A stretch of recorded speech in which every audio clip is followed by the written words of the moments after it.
Ahí estamos.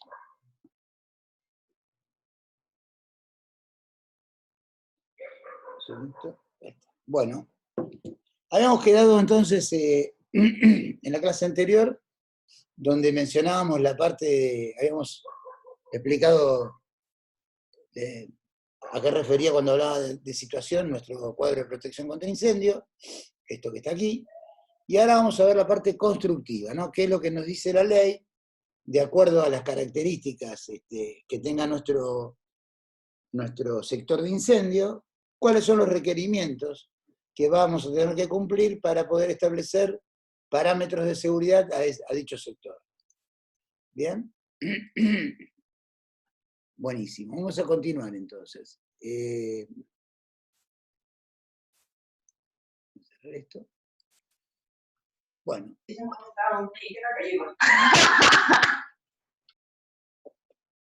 Acá tenemos, dentro de condiciones de construcción, primero, como siempre manifiesta la ley, y cuando refiere a cada uno de estos temas, establece cuáles son los parámetros generales, ¿no? Particularmente, en este caso, refiere a las condiciones de construcción, constituyen requerimientos constructivos que se realizan con las características del riesgo de los sectores de incendio. O sea, que va a estar asociado esto a las características de la actividad que se va a desarrollar. Condiciones generales de construcción, dice, todo elemento constructivo que constituye el límite físico de un sector de incendio deberá tener una resistencia al fuego conforme a lo indicado en el respectivo cuadro de resistencia al fuego, entre paréntesis F, que corresponda, un segundo, de acuerdo a la naturaleza de la ventilación del local o a la resistencia o a la ventilación mecánica. Eso que les dije antes, que era el cuadro 221 y 222, ¿sí? Que le expliqué antes de cortar la comunicación o antes de suspender la clase por un ratito. Después dice, las puertas que separen sectores de incendio de un edificio deberán ofrecer igual resistencia al fuego que el sector donde se encuentra y su cierre será automático. ¿Qué quiere decir esto? Si nosotros vamos a analizar, vamos a analizar, hay una persona que está acá queriéndose conectar que es el nombre Noel. Sí, profe, Picker. Ah, bueno, está bien, perfecto. No, porque yo la tenía en lista acá, pero la mandé a sala de espera porque no la conocía y digo, no sé quién es esta persona.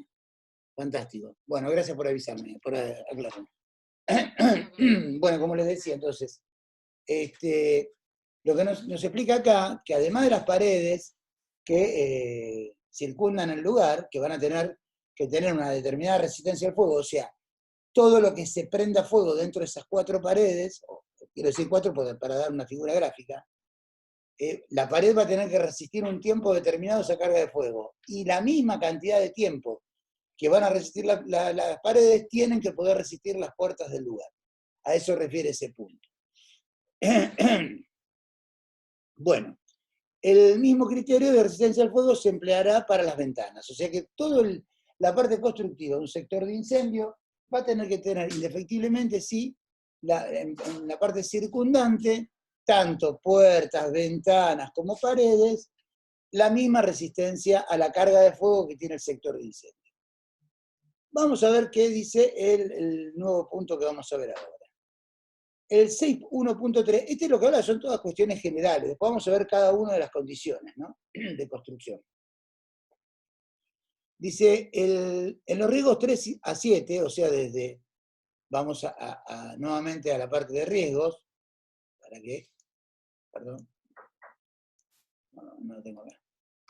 Vamos a ver cuál es la protección que dice.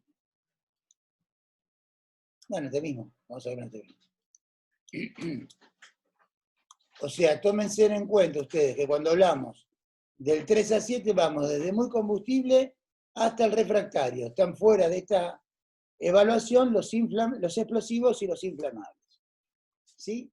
Y cuando vos tenés presente en ese lugar, dentro de la generalidad de construcción, tenés presente el riesgo del 3 al 7, los ambientes destinados a salas de máquinas deberán ofrecer resistencia al fuego mínima de F60. Quiere decir que cuando hay una sala de máquina, por ejemplo, si fuera ascensores, la sala de máquina tiene que resistir 60 minutos la carga de fuego que contiene el local. Al igual que las puertas que abrirán hacia el exterior con cierre automático de doble contacto. Bien, antes hablaba también con respecto al cierre de puertas. Siempre el cierre de puertas es automático. Ustedes recuerden que la apertura de la puerta, que es hacia afuera, nos permite el libre acceso a la salida, o sea, salir hacia como evacuación, vamos a decir, a un lugar seguro, pero lo que hace el cierre automático es no obligarnos a nosotros a tener que cerrar la puerta, porque si queda abierta, el fuego se va a propagar a esa zona. Por eso, la necesidad de que sea automático su cierre. El punto 614 dice, los sótanos con superficie de planta igual o mayor que 65 metros cuadrados deberá tener en su techo aberturas de ataque. En el instituto, en Yerbal, ¿ves? Por eso se llama acá.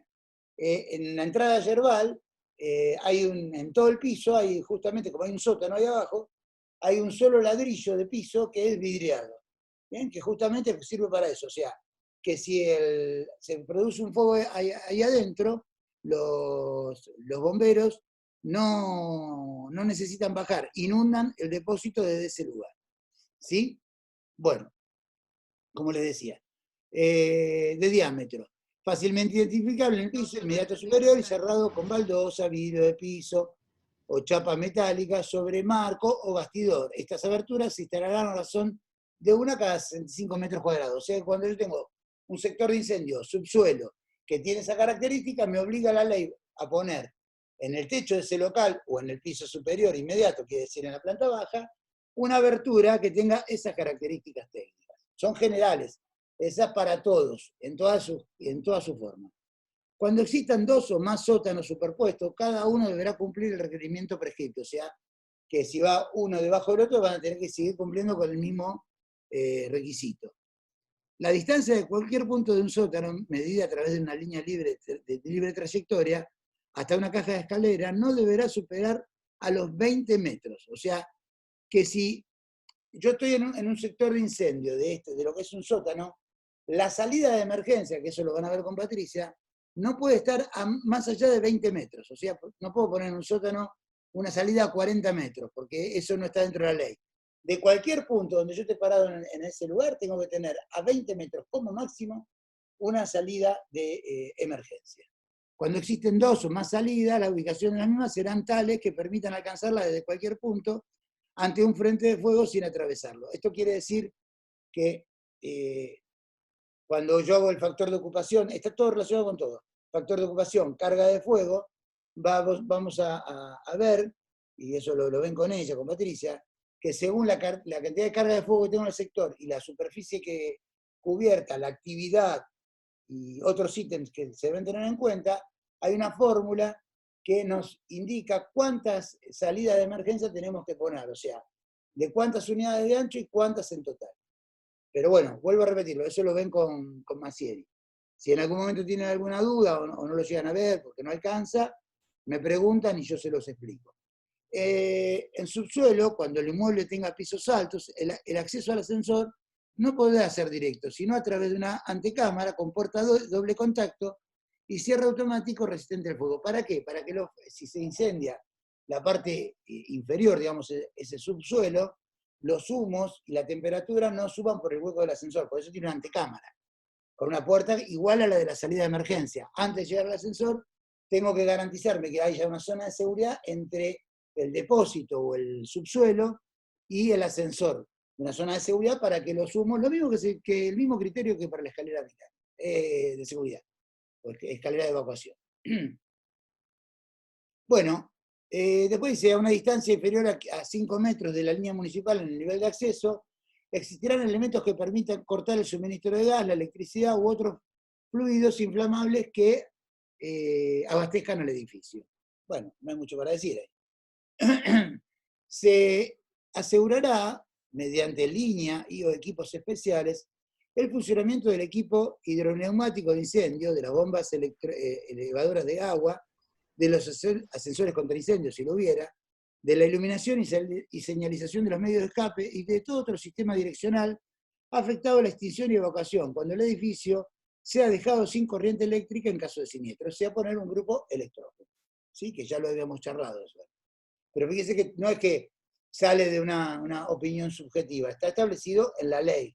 O sea que todos los elementos, todos los que reúnen esas condiciones, van a tener que cumplir con estas características generales. Dice, en los edificios de más de 25 metros de altura, se deberá contar con un ascensor por lo menos de características contra incendio.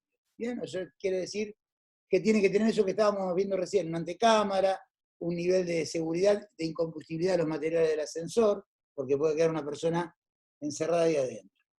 En edificios, bueno, ya lo vimos, condiciones específicas de construcción. Ahora vamos a entrar al cuadro de incendio, ya propiamente dicho, me vuelvo a equivocar, acá, papá. En nuestro cuadro de protección contra incendio vamos a entrar ya sí en cada uno. O sea, ya vimos las generalidades que deben cumplir según la actividad, según las características edilicias de nuestro edificio. Ahora nos va a decir qué debemos cumplir para cada una de estas que tenemos aquí, de los usos, qué nivel de construcción nos va a requerir la legislación según sea acorde a esas características del espacio. Entonces, para ello nos dice, las condiciones específicas de construcción estarán caracterizadas con la letra C, seguida de un número de orden, en este caso C1, la primera.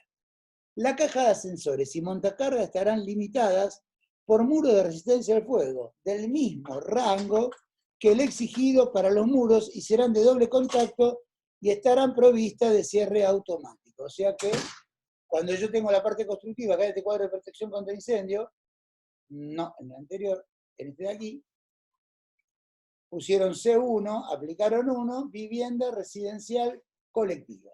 O sea que ahí aplica específicamente esa característica para un edificio de departamentos. ¿Bien? La ubicación o condición C2 dice las ventanas y la puerta de acceso a los distintos locales, a lo que acceda desde un medio interno de circulación de ancho no menor de 3 metros, podrá no cumplir con ningún requisito de resistencia al fuego en particular. Como verán, aquí no lo colocan porque no está permitido. O sea que no lo mencionan, justamente porque recuerden ustedes que originalmente en construcción general decía paredes, puertas y ventanas tienen que tener la misma resistencia al fuego, salvo en lugares específicos como esta explicación. ¿Bien? Que en este caso no aplica. ¿Sí? No aplica en ningún caso. Explica acá, por ejemplo, galería comercial. Ahí sí aplica esa situación. ¿Bien? Vamos a avanzar un chiquitín más. Condición C3. Los sectores de incendio deberán tener una superficie de piso no mayor de 1000 metros cuadrados. Si la superficie es superior, deberán efectuarse subdivisiones con muro cortafuego de modo tal que los nuevos ambientes no excedan el área antedicha. O sea, nos dice aquí que según la actividad, porque eso tiene que ver con según la actividad, después lo vamos a ver aplicándolo a cada uno de los usos, según la actividad, cada área de incendio no va a poder sumar, o mejor dicho, pasar los 1000 metros cuadrados. En el caso que tuviéramos una superficie que mide 2000 metros cuadrados, habrá que partirlo, mejor dicho, dividirlo en dos áreas de 1000 metros cada una. La condición C4 dice, los sectores de incendio deberán tener una superficie cubierta no mayor de 1500 metros cuadrados. En caso contrario, se colocará un muro cortafuego. En lugar de la interpretación de muro cortafuego, podrá protegerse toda el área con rociadores automáticos para superficies cubiertas que no superen los 3000 metros. O sea que ahí se dan dos características que tienen que ver con la construcción, la parte edilicia, y con lo que tiene que ver con la parte, ya incorpora la parte de extinción, aunque no lo esté mencionando como extinción. Dice, o usted divide, ¿no? Usted divide esta superficie en dos tramos de 1500, que la sumatoria da 3000, o en su defecto, no lo divide, pero va a tener que poner un medio de extinción automático para ese sector de incendio. Déjame un segundo que quiero ver aquí en el material, que yo tenía por acá. Acá está. Un segundito, quiero una cosita.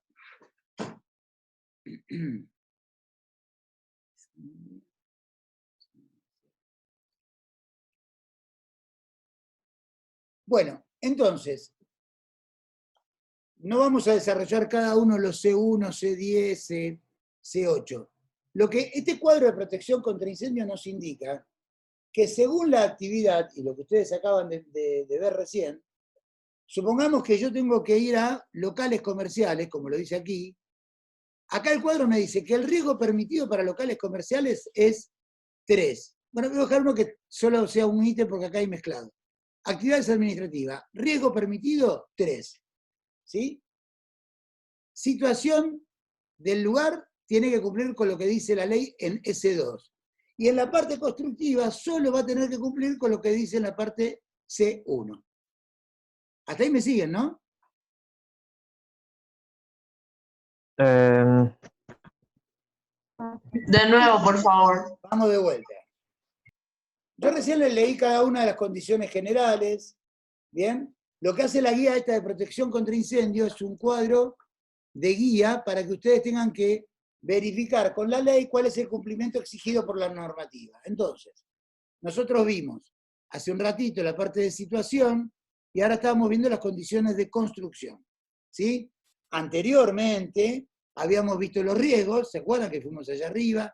La clase anterior no fue hoy, pero hoy lo repasamos, y refería a los riesgos, estos que están aquí estipulados, ¿bien? Desde explosivo hasta refractario. Entonces lo que nos dice el cuadro de protección contra incendio, dice, señor, ¿usted sobre qué va a hacer una carga de fuego? ¿Sobre qué va a trabajar? Yo voy a trabajar sobre una vivienda residencial colectiva, o sea, la casa de cualquiera de ustedes, o mi casa.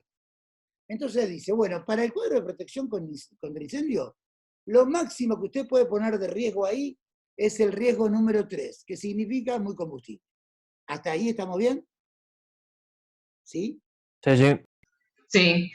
¿De acuerdo? En lo que refiere a situación no hace ninguna mención, porque no es una parte industrial, o sea que ahí no me va a decir si tengo que estar alejado o no alejado del lugar, porque es una casa de vivienda. ¿Bien? No lo menciona. La parte constructiva me dice que tengo que cumplir solamente la parte de construcción con lo que dice construcción en su punto C1. Entonces yo me voy a C1 y dice que lo único que voy a tener que cumplir para estar en condiciones de constructiva, la caja de ascensor y motor carga estarán limitadas por muros de resistencia al fuego del mismo rango que el exigido para los muros y será del doble contacto y estará provista de cierre automático. Eso es lo único que tengo que cumplir de acuerdo a la parte constructiva según la legislación. ¿Bien? Para ese tipo de vivienda. ¿Bien? En este caso colectiva. Si me voy a bancos o hoteles donde ya hay atención de personas, fíjense que me cambia, ya me mantiene el mismo riesgo, me agrega una condición de situación, ya me dice que tengo que contemplar lo que dice la situación número 2, y además me dice dos cosas para el tema de protección estructural, que cumpla con la anterior que les mencioné recién, y además con la condición número 11. Vamos a ver qué dice la condición número 11. Condición número 11. Los medios de escape del edificio con su combinación de dirección, corredores, escaleras y rampas serán señalizadas en cada piso mediante flechas, indicadoras de dirección, de metal bruñido o de espejo colocadas en las paredes a 2 metros sobre el solado, que es a nivel de piso, ¿bien? E iluminadas en las horas de funcionamiento de los locales por lámparas compuestas por soportes y globos de vidrio o por sistemas de luces alimentados por energía eléctrica, mediante pilas, acumuladores o desde una derivación independiente del edificio con transformador que reduzca el voltaje de manera tal que la tensión e intensidad suministrada no constituye un peligro para las personas en caso de incendio. O sea que yo, si tengo que hacer la parte constructiva de un banco, voy a tener que cumplir desde el punto de vista de la construcción de la ley de riesgo de trabajo, ley de higiene y seguridad en el trabajo, el decreto 351, con el área constructiva, la parte de construcción C1, C11. Vamos a ver uno un poco que tenga más datos para manejarlo un poquito más. Vamos a meternos en industria. ¿Bien? En industria, fíjese que el riesgo ya nos permite elevar a uno más. ¿Sí? O sea, inflamable. Hasta inflamable nos permite llegar. ¿De acuerdo? Dentro de la industria, y dentro de ese rango, dice que nuestra situación vamos a tener que cumplir el cuadro de situación número 2. Vamos a tomar nota. Así lo vamos a elaborar como corresponde. Profe, lo corto. Ahí Solange está tratando de entrar. Ahora la hago pasar. Solange. Sol. Ah, No, acá no me aparece. Ah, no me aparece nadie, Nico, mirá. No hay nadie en espera, Nicolás, mirá. ¿Lo estás viendo? Ahí le digo. Sí, porque a mí me capaz que aparece... volvió a salir porque no lo aceptaba. No me aparece nadie. Si no, lo... No, yo creo que no tenía señal, decía red inestable y no podía entrar. Mm. Bueno, riesgo 2, situación 2, y condiciones son 6, 1, 6. 1, 6, sí, 7 y 8, ¿no? Sí. Bueno, entonces vamos a retomar. Nosotros tenemos que hacer el cuadro de protección contra incendio desde el punto de vista constructiva para una actividad que se desarrolla en la industria cuyo riesgo admitido es el riesgo 2. ¿De acuerdo? Entonces, a partir de eso vamos a tener que establecer la situación y la parte de construcción, y después vamos a ver en su momento, cuando lleguemos a la parte de extinción que debe cumplir. Vamos a revisar nuestra ley, el 351, nos vamos a la situación. Lo primero que tenemos que investigar, qué pretende, además de cumplir con las generalidades de la ley, qué dice específicamente la situación S2. ¿Sí? Entonces, vamos un poquito más acá arriba y dice, condición S2, está acá. Cualquiera sea la ubicación del edificio, estando en zonas urbanas o densamente poblada, o sea, si se diera la condición de que está en un lugar, digamos, medianamente poblado, ¿sí? El predio deberá acercarse preferentemente, salvo las aberturas exteriores de comunicación, quiere decir que las aberturas no van a tener que contemplar eso, sino otras características técnicas, con un muro de 3 metros de altura, ¿bien? Mínimo, y 0,30 metros de espesor, de albañilería de ladrillos macizos, o sea, no se puede hacer con ladrillo hueco, de 0,08 metros de hormigón, quiere decir que tiene que estar revestido de forma tal que cubra todas esas características técnicas. ¿Por qué? Porque en el caso de que hubiera un incendio, esas paredes, desde el punto de vista estructural, son capaces de resistir el contenido por un tiempo determinado. ¿Por qué ladrillo macizo y no hueco? Porque el hueco claramente se va a quebrar mucho más rápido y va a tener menos tolerancia a la carga de fuego. O sea que si yo voy a un lugar que tengo esa característica, digamos, tengo un depósito de elementos inflamables, sé que voy a tener que cumplir y estar en una zona poblada, inicialmente va a tener que tener ese perímetro que lo cubra en relación a todo el entorno que lo circunda. Segundo punto de la parte constructiva, nos decía aquí que vamos a tener que ir a cumplir con la condición 1, con la condición 6, 7 y 8 de la parte de construcción. Bueno, veamos qué nos dice la legislación con respecto a esto. Bueno, la 1 ya la habíamos analizado anteriormente, pero la vamos a volver a repetir. Además de contemplar y cumplir con todas las características generales de construcción, lo mismo que teníamos con situación, acá dice que la condición C1, las cajas de ascensores y montacarga estarán limitadas por muros de resistencia al fuego del mismo rango que el exigido para los muros y serán de doble contacto y estarán provistas de cierre automático. Buenísimo, eso lo tenemos. Vamos a la C6, que es esta que está acá. C6. Dice, los locales, ¿no? Fíjese que C6 contempla un montón de 6 adentro, ¿no? 6, 2, 6, 1, 6, 2, ¿bien? O sea que todo eso es lo que tiene que aplicarse en este caso. Los locales donde utilicen películas inflamables serán construidas de una sola planta sin edificación superior y convenientemente aislados de los depósitos locales de revisión y dependencias. Sin embargo, cuando se utilicen equipos blindados, podrán construirse un piso alto. O sea, lo que me está diciendo es que si vos haces una construcción de depósito común, arriba no le podés poner nada. ¿Bien? Porque hay un inflamable y se supone que si se prende fuego, lo que está arriba también se va a prender fuego. Por ende, te dice que no está permitido. Y en el caso que tenga un sistema blindado, o sea que toda el contenedor, todo el continente tenga una estructura edilicia que pueda contener el fuego que se puede generar ahí adentro, recién ahí te permitiría o te admitiría que hagas una construcción en la parte superior. Después tendrá el 622, tendrán 2 puertas que abrirán hacia el exterior. Estamos refiriendo al mismo caso que el anterior, ¿no? 62, 61, 62, 62, ¿sí? Que abren hacia el exterior, alejadas entre sí, para facilitar una rápida evacuación. Bueno, ahí te dice todo el detalle de lo que tenés que hacer. Después dice 62, 621, o sea que abre más todavía dentro de este campo. Los depósitos cuyas estanterías estén alejadas a no menos de 1 metro del eje de la puerta, que entre ellas existe una distancia no menor a 1,50 y que el punto más alejado del local diste no más de 3 metros del mencionado eje. O sea, te dice el punto de ubicación desde donde vos podés pararte y tener cercana una salida para esa característica y ese tipo de actividad. Después te incorpora el 622, agregando los 6 de adelante, talleres de revelación cuando solo se utilicen equipos blindados, 6263, los depósitos de películas inflamables. Está hablando de todos materiales que pueden ser muy inflamables. Y está hablando de actividades propiamente dichas, ¿no? Tendrán compartimentos individuales con un volumen máximo de 3, metros cúbicos y estarán independizados. ¿Qué quiere decir? Que tiene que tener una ventilación de ese volumen de cubaje sobre el local, ¿no?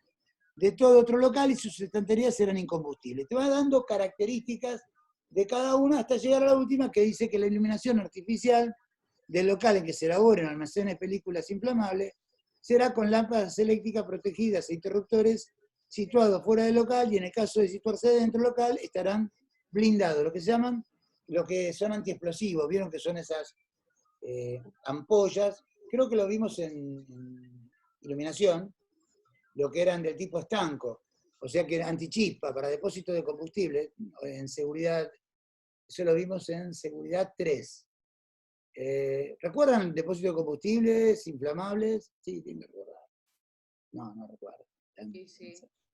Bueno, si hicieran memoria, en seguridad 3, cuando vimos depósito de combustible y vemos entre ellos lo que tenían, si recuerdan la gráfica, la imagen era un depósito con un techo, perdón, con un piso a 2 aguas hacia abajo, que era con un contenedor que todo el derrame que se pudiera producir iba a una canaleta y de eso un reservorio que estaba bajo tierra, y en la parte interior tenía estanterías de metal que eran antichispas, tenía una ventilación marcada, 2 tanques de combustible en el piso, con bombas de extracción, no lo recuerdan, ¿no? Mira, yo me lo acuerdo de memoria. Y en el techo, una lámpara, digamos, una iluminación de tipo estanco. ¿Qué quiere decir esto? Que cuando yo enciendo la luz, no se produce una chispa que tenga contacto con el medio ambiente. De producirse, se queda apagada ahí adentro, o sea, se extiende ahí mismo, y no tiene contacto con el exterior, porque si tengo presencia de combustible, tengo presencia de oxígeno, y le agrego calor, la explosión o el incendio es inmediato. ¿Sí? La otra condición que tenía que cumplir decía que era la 7. En los depósitos de materiales en estado líquido, con capacidad superior a 3.000 litros, se deberán adoptar medidas que aseguren la estanqueidad del lugar que lo contiene. ¿Qué quiere decir? Que si hay un derrame, cuando se derrama todo eso, tiene que haber en el perímetro exterior una valla de contención que contenga todo ese contenido sin que se derrame a la vía pública, por ejemplo, o a casas condignas. Que es lo que hablábamos recién del depósito de combustible que habíamos visto en su momento en seguridad 3. Y por último, dice que tiene que cumplir con la condición de construcción C8, solamente puede existir un piso alto destinado para oficina o trabajo como dependencia del piso inferior, constituyendo una misma unidad de trabajo, siempre que posea salida independiente. Se exceptúan estaciones de servicio, donde se podrá construir pisos elevados destinados a garage. En ningún caso se permitirá la construcción de subsuelos. O sea que yo para llevar una actividad industrial de esta característica de riesgo, voy a tener que cumplir inexorablemente con cada uno de esos pasos o esos indicaciones contempladas en la ley y lo voy a tener que cumplir a rajatabla. Cualquiera de ellas que no la cumple, voy a estar fuera del marco de la ley y claramente no voy a tener la cobertura correspondiente, porque algo va a pasar que va a hacer que mi estructura se debilite o pierda la integridad propiamente por no haber contemplado, como por ejemplo, poner en un lugar algo inflamable, darle características que no tiene permitidas, qué sé yo. Acá tenemos que quedaron libres y que no están admitidas, o mejor dicho, que no son de cumplimiento, por ejemplo, la C2, la C3, la C4, la C5. O sea que si yo fuera a buscar esas condiciones constructivas, no es un requerimiento para esta actividad, pero sí, como verán, si modifico el riesgo, de 2 paso a 3, ya aquí me aparece que tengo que reunir una característica diferente a la anterior. ¿Bien? O sea, esto tiene una variabilidad y voy a tener que cumplir con cada una de las partes constructivas de acuerdo a lo que el cuadro de protección contra incendio me indica. Yo sé que va a costar un poquito, pero tienen que aprender a manejar e ir a buscar en la ley. Vamos a hacer claramente un cuadro de protección contra incendio entero, así que cuando termine la cursada lo van a manejar al dedillo. Bien, y así la parte constructiva para todas las actividades. En la próxima hora de conexión, hora cátedra, nos vamos a ir a la parte de extinción, que funciona muy similar a esto, pero que la diferencia tiene nada más que en algunos casos nos va a referir a que vamos a tener que ir a buscar otra parte de la ley. Pero bueno, ahora les indico cómo es. Hacemos ahora entonces así un cortecito, guardo esta clase, y nada, en 5 minutos nos volvemos a conectar. Se graba la conexión y nos volvemos a conectar. ¿Le parece bien? ¿Y 10 nos conectamos? Dale, y 10. Bueno. Listo, gracias.